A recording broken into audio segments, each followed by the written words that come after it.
Back at it.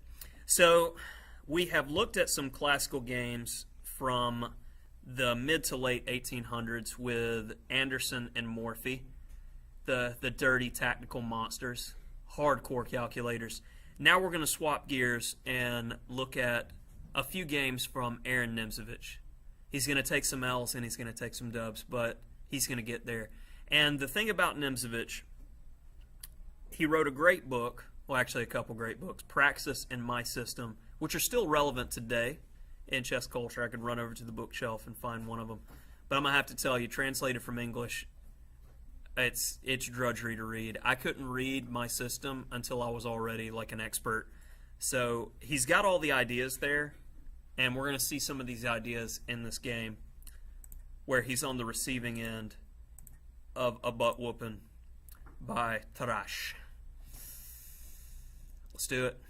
So we see controlling the center, and Tarrasch plays his namesake opening. Well, it's kind of the namesake opening. Normally you have c4, e3, and e6 played before c5, and that is an opening that was named after Tarrasch. c4, and by the way, this is my third period class. I'm just bouncing and showing a couple great games to each. e6, and now after e3, we've actually reached the Queen's Gambit decline Tarrasch variation. So it's kind of interesting throughout history we name openings after certain players because they were the first people to really play it well, make it popular, or like the French defense.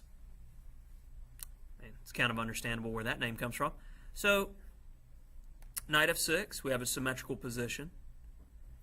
And it's interesting that Nimzovich is playing white here because I feel like if he saw what we consider the modern moves here, he would completely understand it based off of Praxis and the way he played.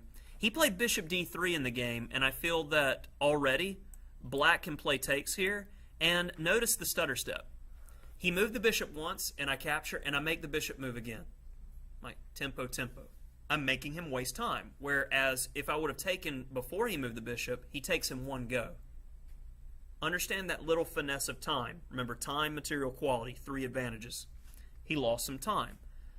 So the best moves for white is considered knight c3, knight c6, and then this innocuous move a3.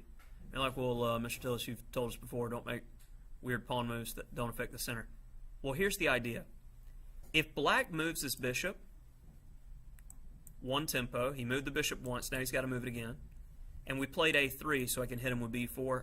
Now it looks like white's cheating because you've had to move your bishop 3 times in 3 moves, and white's gotten all this extra juicy space. So, it's easy to understand, right? And it only took me like, I don't know, 13 years to understand this kind of concept of competing. So it's understandable in 1914 that they didn't have complete mastery. They're just kind of like skipping the opening to get to the real stuff. And this game, I like to call the bishops. This is the bishops game. You'll see why. So after bishop d3, they both just kind of continue development. And looks like they're playing copycat. Very similar positions. We've developed and we've reached the pinnacle of tension. Now, normally I teach my students when you have this dynamic, the best thing to do is just trade, and then it's going to change the pawn structure, and then you create a plan. That's an easy way, easy memory marker to play in this position, but both of these guys are like, no, you blink first. No, you blink first. I want you to change the pawn structure. I think it's like a lot of players, they didn't quite understand all the consequences. And, I mean, modern day preparation, you want to get this type of position and study it and prepare and understand what's going to happen beforehand. So when in a game, you don't have to spend time trying to figure it out, because the more you have to figure out on your own in the opening, the higher chance you have of going wrong. So, queen e7. Still, it's like, you blink first. No, you. So finally, he takes. And white probably should have waited with queen e2, ironically. Now, knight h4, he's looking to get to f5 to attack the queen and bishop, in which case, this is an open position, and we've talked about it before. Bishops are superior to knights in open positions, so prophylaxis. He plays g6. G6, can't talk. To stop the knight from going to f5. Logical, makes sense. So he puts the knight back. Yeah, that's not wasting time at all. I'm going to improve black's pawn structure. I'm going to move my knight, move him back. Nemzovich, which you'll see in one of the next games coming up that Nemzovich is straight boss with using these concepts that he's currently butchering. Keep this in mind. Rook a8, black is getting all of his pieces ready. D takes, B takes, and this is what's called hanging pawns. And normally I prefer these positions for white, but we're about to see him kind of start getting this position a bit wrong. He plays bishop b5. After knight e4, grab, and I don't really consider that an effective exchange because it's an open position, and the entire plan with bishop b5 and takes was just a bit wrong. You're about to see it. Here comes the thunder.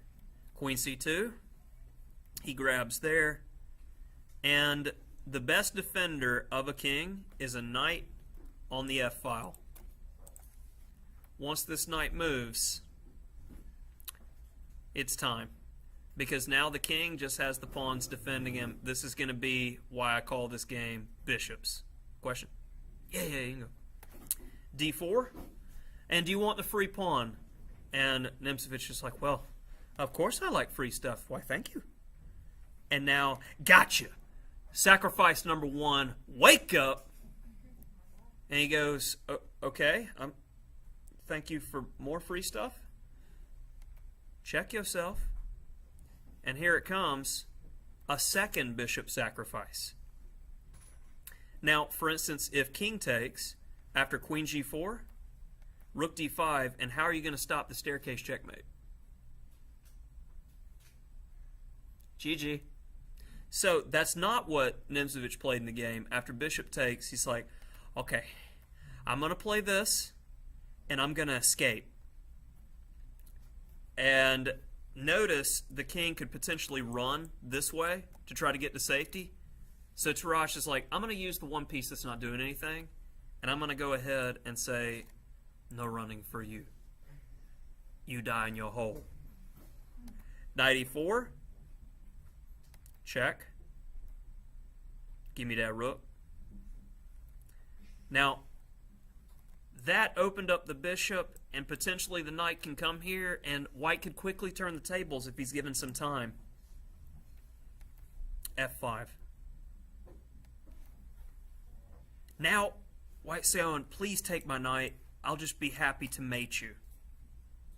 Check. Forcing moves. If you give him a move, you lose, so we're not going to give him any time.